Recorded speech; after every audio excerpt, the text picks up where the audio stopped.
So as I mentioned, the first part of my talk here is going to be about updating add-ons so that they support both Blender 2.8 and 2.7 at the same time. But yeah, that's a little bit of my background. In terms of this talk, we have the beta for Blender 2.8 coming out, or is out, I would say. And you have some add-on developers have been pretty proactive in terms of updating their code to work for Blender 2.8. But even so, they tend to make it a hard fork. So for example, they, as a developer, would have their folder, which is their 2.7 code, and they have another folder of code, which is their 2.8 code. And then they're updating in two places at once, or they're only updating once. So one is always going to be more out of date versus the other. So the goal of this talk is to demonstrate how it is possible to avoid that and actually have code that works with the same zip install for both Blender 2.7, even very early versions of Blender 2.7, like down to 7.2, as well as Blender 2.8. And then I'm going to talk a little bit about just general best practices for making sure that you're thinking of the user, you're thinking of compatibility in mind, so you're not locking your users down to just one very specific version. And then finally, if we have some time, I'm going to maybe do a little bit of a live run through of updating some code, which will be interesting for everyone, including me, because I have not tried it before, the one I'm thinking of. So if we get there, it'll be a raw experience.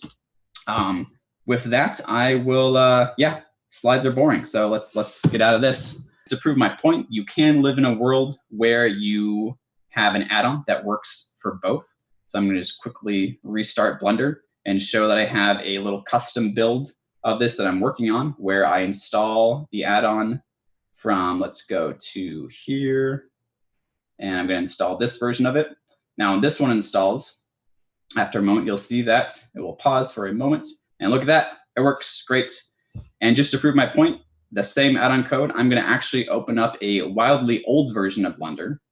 Let's go all the way back to Blender 2.72, something that was released in, I believe, September 2017, over a year and a half ago. Even the place where you go to add-ons is different.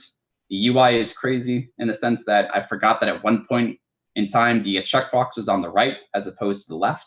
But if I go to install my add-on here, so again, going to my add-ons, this is the exact same zip file that I added into Blender 2.8, which worked.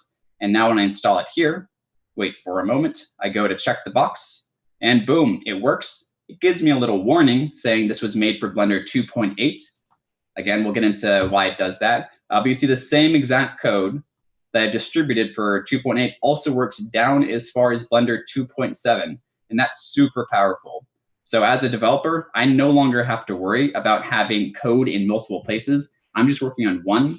And whenever I run into something that no longer works with the latest update, instead of just changing the logic, therefore making a fork, I make it so that when I encounter that bit of code, it will actually do a logic to check, okay, if I'm in Blender 2.8, or if this is available, do it this way, otherwise do it this way. And at a very high level, that's what compatibility means. It means accounting for the fact that you can have multiple different versions of your code running and using the one that is most appropriate at any given point in time. So with that, I will go into a little page that I've put together that kind of covers this. And I'll try and jump back and forth between the code and Blender and what this sort of means. But this is a resource. So if you were to go to my website, theduckcow.com, you would see this article here.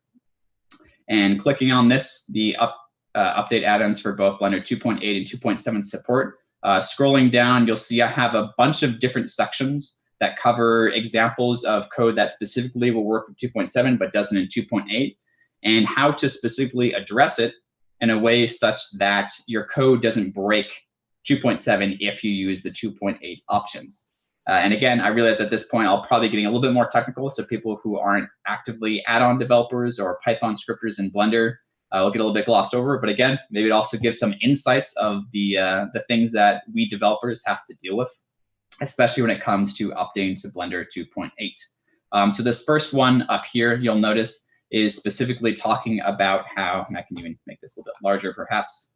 The first thing we notice when you try to install an old version of Blender is that we got this message install an old version of an add-on into Blender 2.8, we had this message saying upgrade to 2.8. And this is something where even if I had code that was perfectly working for 2.7 and 2.8 at the same time, if I didn't have this little enum, this value in the add-on that said this is for 2.8, it will throw this message and it will disallow you from using the add-on. I have some thoughts on that without getting into there. The first point is, in order to support 2.8 at all, you have to make the minimum add-on version be 2.8.0.0. And if we were to actually look some add-on code to see what that really looks like, let's go, for example, into MC Prep. That means that this line of code here, again, I can maybe make this a little bit larger. It's line 41, Blender minimum version is 2.8.0.0.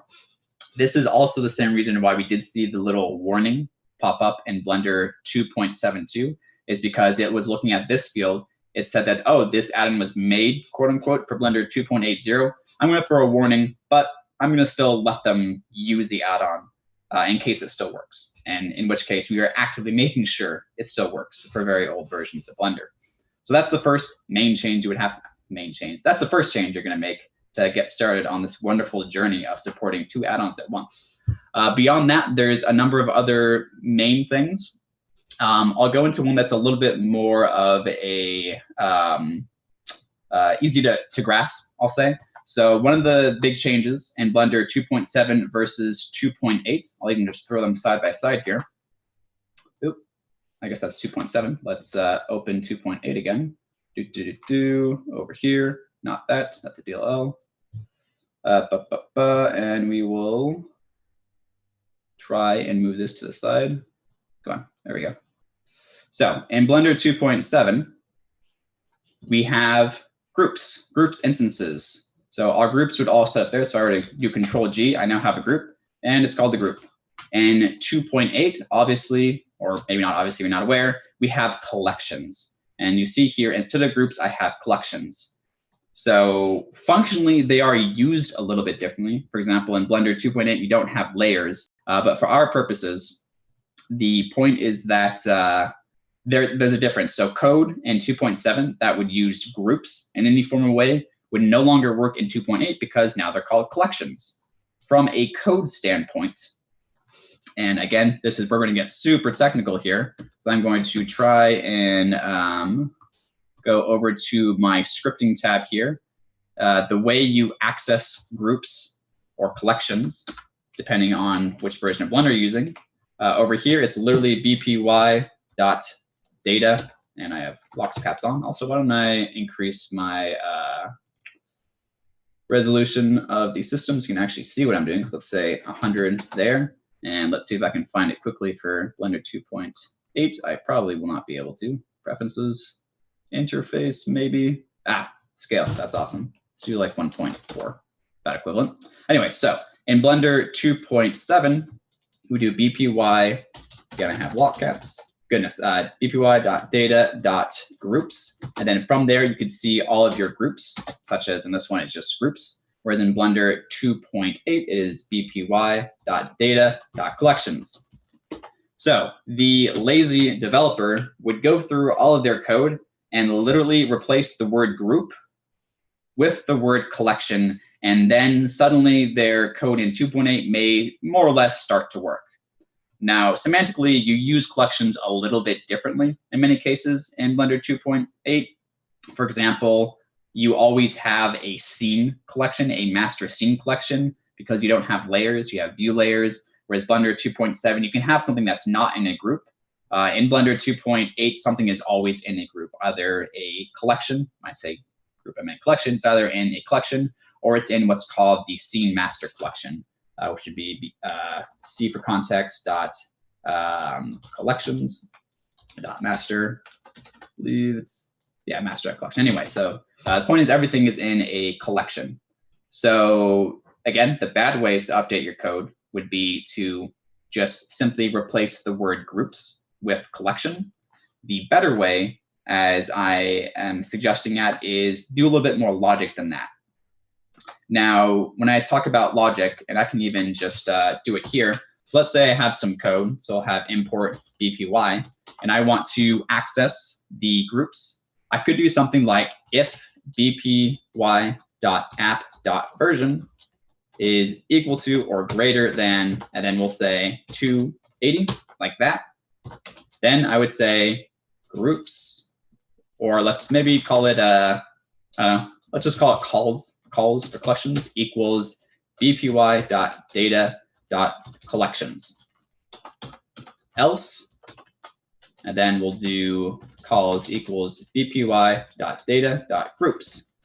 So this is one way you could do it. And now at this point, I have code that effectively works in both Blender 2.7 and 2.8. And in fact, to illustrate this, let's call it get calls.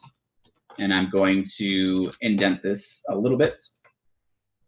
And I'll probably want to be more consistent with my tabs versus spaces here. So if I were to literally copy this into my Blender 2.8 window here, as well as my 2.7 window, I could type get calls, and you would see that it should work. Actually, it would work if I actually did a return statement here. Return and return. Sorry if there's a little bit of background noise. I think the Blender's going off. So now if I were to define the code this way, get calls, I now get my groups in Blender 2.7. And over here, I have get calls, the same function and everything, and it's returning my collections. And I can use these all the same way. Like I can get my first collection over here, same as over here in Blender 2.8. So this is the way that works. I would say that even this is a big step forward to making sure that you're supporting two versions of Blender at once. But going even a step further, this is a very wide and blanket statement. This is showing that you're, as a developer, assuming because version of Blender is 280 or above, then this is the way you do things, or that this is available. And I would like to say that try and avoid checking blanket version numbers as much as possible. The best way, arguably, you could do this is instead by if, and then this is a little function called hasAddr, and then it's bpy.data, and then I'm essentially going to be checking here if the collections with an S is an attribute of bpy.data. If it is, then I will return bpy.data.collections.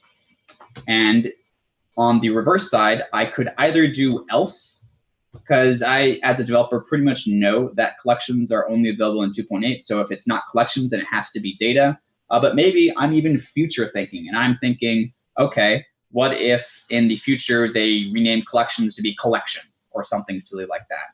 Maybe it's still good that I do elif hasAddr and then bpy.data and then do groups.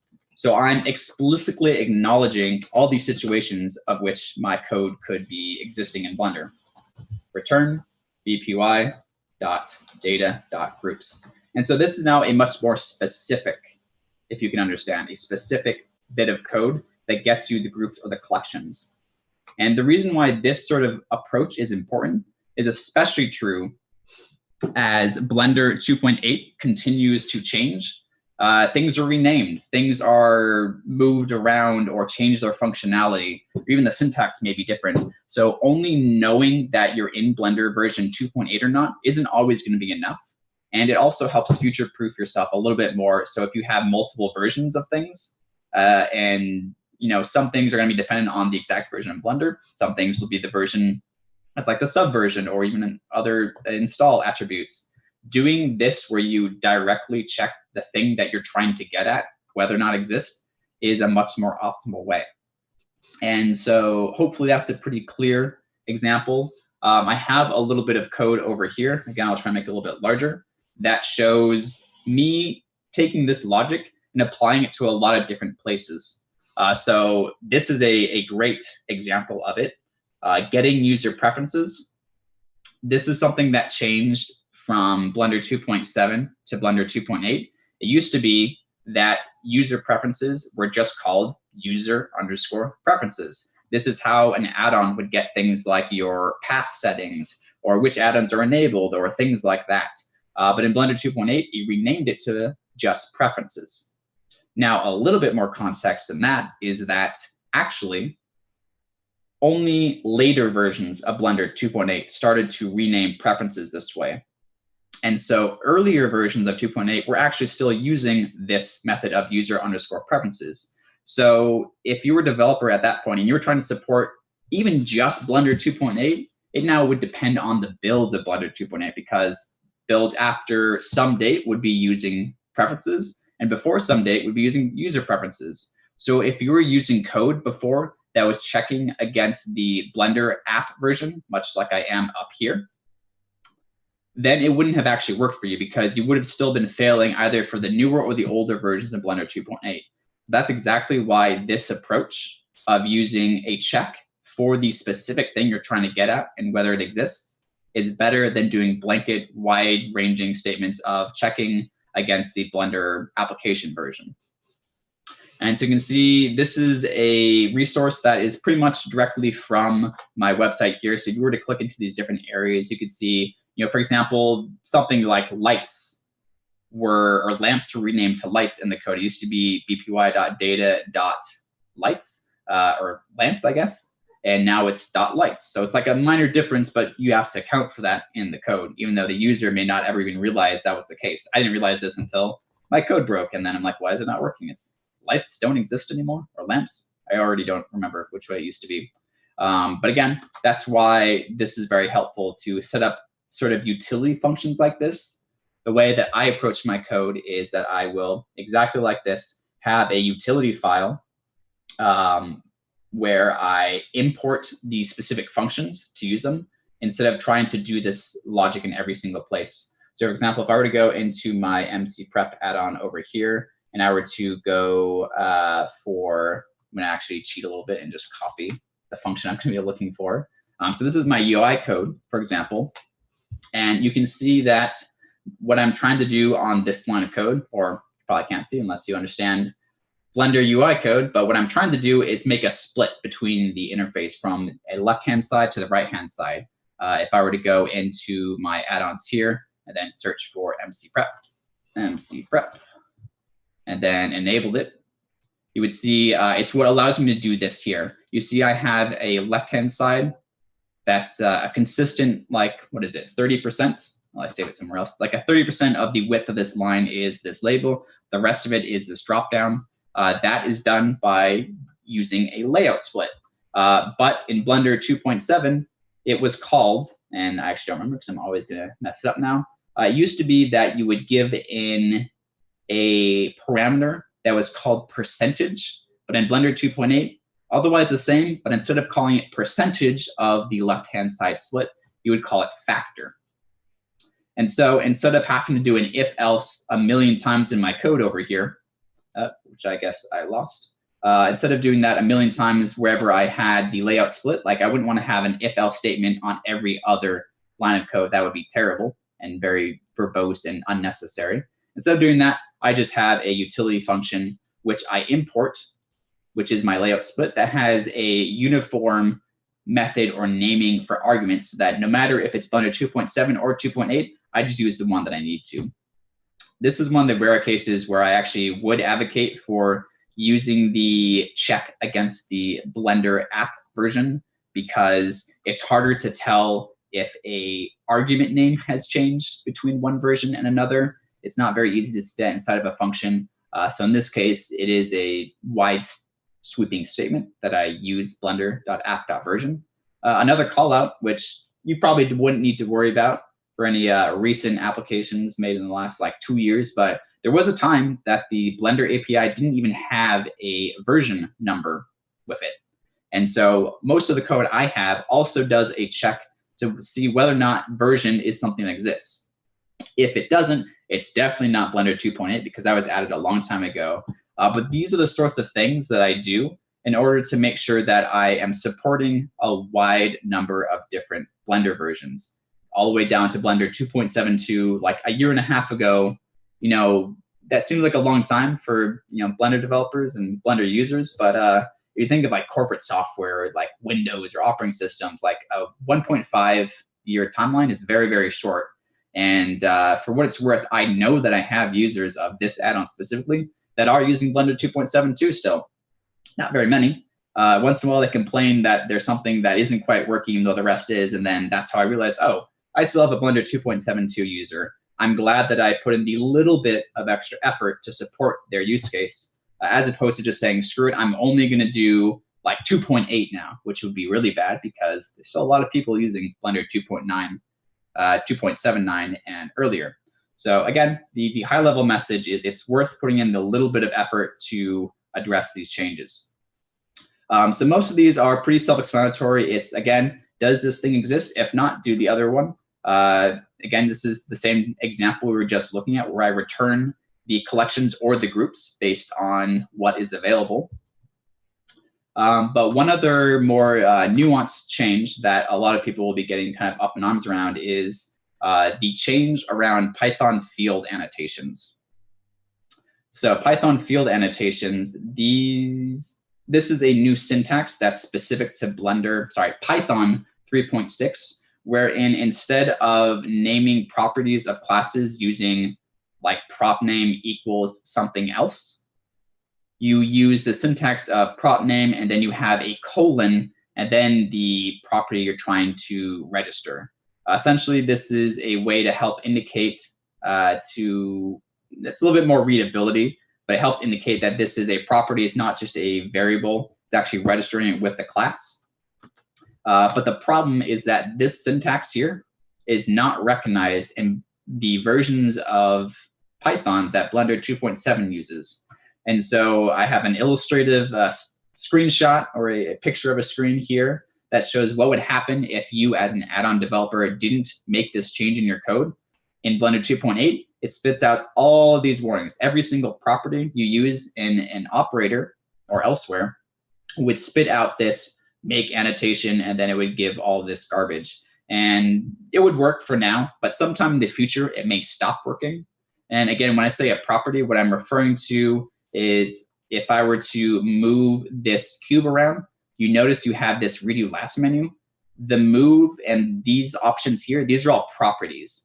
And when you're making add-on codes, these are add-on code or operators. These are very helpful to make your code more versatile, make it usable in multiple ways instead of just one function that does the same thing. So this is accomplished by operators, operator parameters, I should say, and properties of Blender.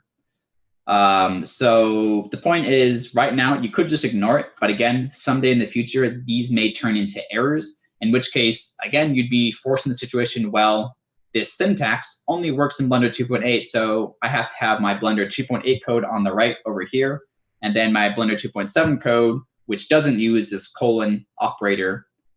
That would not be so great.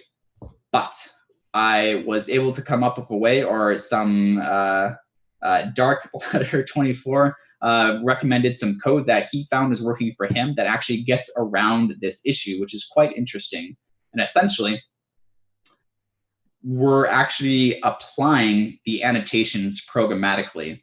So I'm not sure whether or not I should say that this is best practice, but essentially what we do, and I'll jump into a code example so you can see it in action, is instead of, a good one would probably be, let's do the operator code here.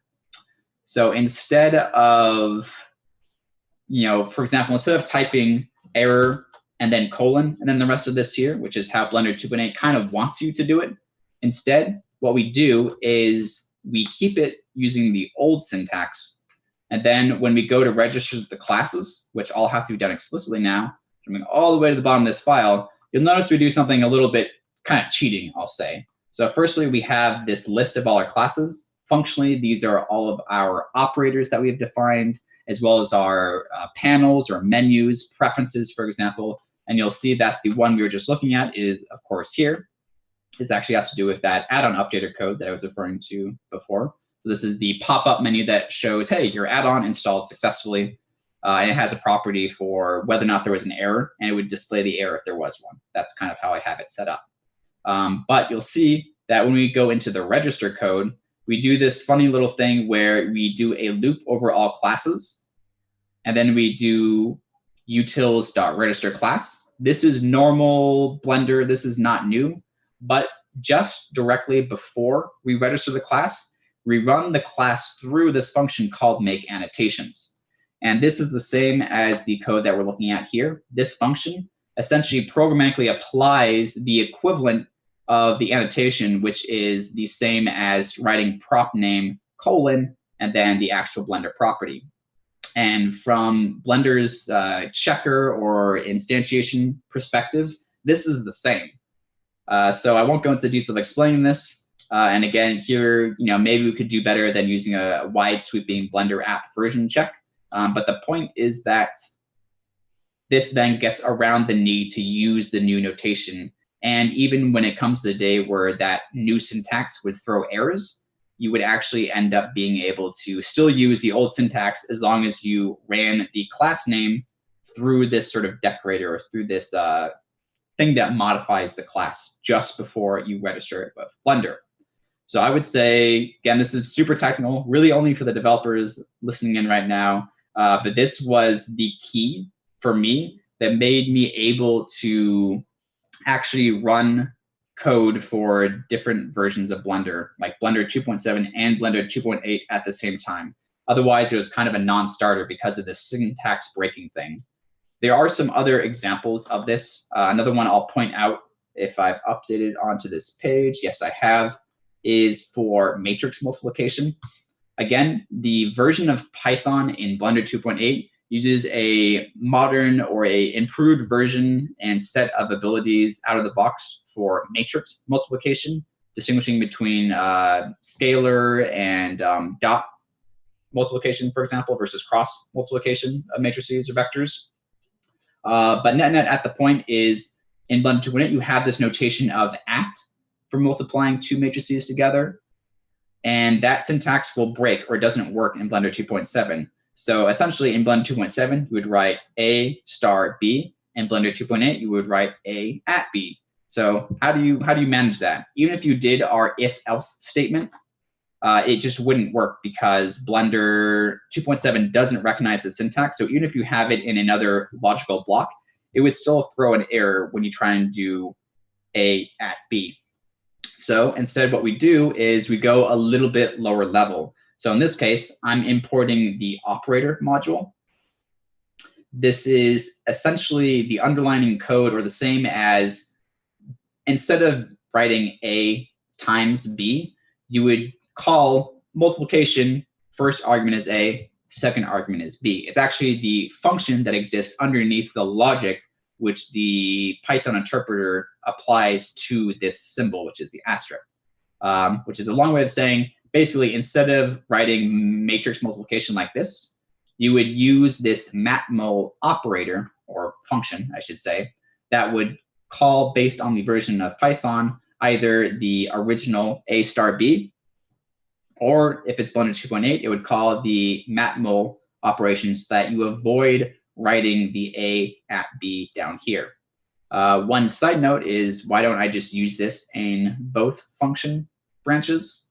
That would be because, again, the joy of working with trying to make code compatible for multiple versions of Blender and Python and everything, this operator matmul function doesn't exist in versions of Blender that are older than 2.79. So this would work in Blender 2.79, but it would not work in, for example, Blender 2.77.